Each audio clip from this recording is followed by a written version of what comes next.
And now we check our email, and there it is. Subject line MSP file. Body, here's the project we were discussing yesterday.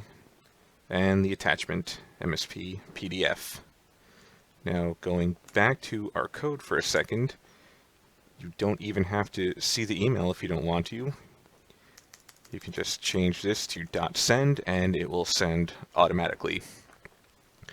Now, I like this code because you can use this in any Office application. You can send emails directly from inside Word, from inside Excel, Project, PowerPoint, and so on. You can create other instances of Office applications from inside other ones. Like you can use Project and create an instance of Excel if you wanted to, or a Word document, just knowing the right objects, the right methods and properties, and you can run any Office application from inside any other one.